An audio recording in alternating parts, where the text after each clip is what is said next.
Assalamualaikum warahmatullahi wabarakatuh. Salam sejahtera bagi kita semua.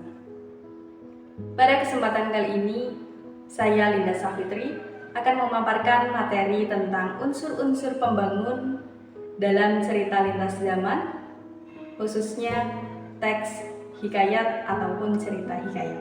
Teks hikayat adalah salah satu cerita rakyat yang berisi kisah, cerita, maupun dongeng yang diwariskan secara turun-temurun. Biasanya, teks hikayat digunakan sebagai pembangkit semangat juang pada saat itu, kemudian dijadikan sebagai pelipur lara untuk menghibur dan juga untuk menyampaikan nilai-nilai luhur.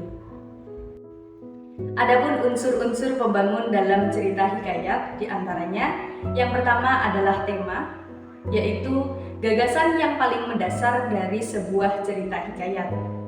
Kira-kira cerita itu tentang apa sih? Maka itu adalah jawaban untuk menemukan sebuah tema. Kemudian unsur yang kedua adalah tokoh. Tokoh merupakan pemeran yang terlibat di dalam sebuah cerita hikayat.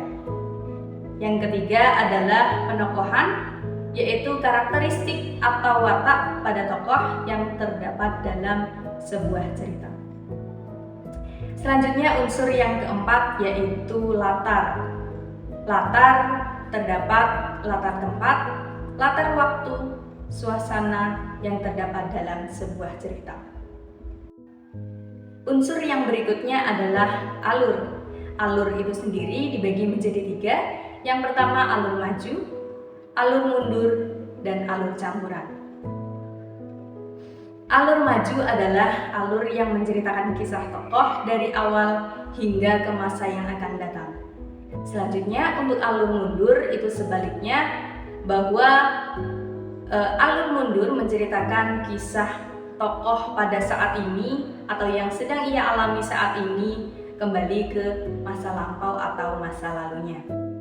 Dan yang ketiga alur campuran, di mana alur ini menceritakan kisah tokoh pada saat ini atau yang sedang dialami tokoh pada saat itu juga ke masa yang akan datang dan kembali lagi menceritakan masa lalunya, atau bisa juga sebaliknya.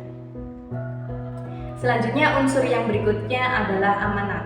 Amanat adalah pesan yang disampaikan dalam sebuah cerita tersebut kepada pendengar maupun pembaca. Dan yang terakhir adalah unsur sudut pandang. Sudut pandang yaitu cara pencerita menyampaikan gagasannya dalam sebuah cerita.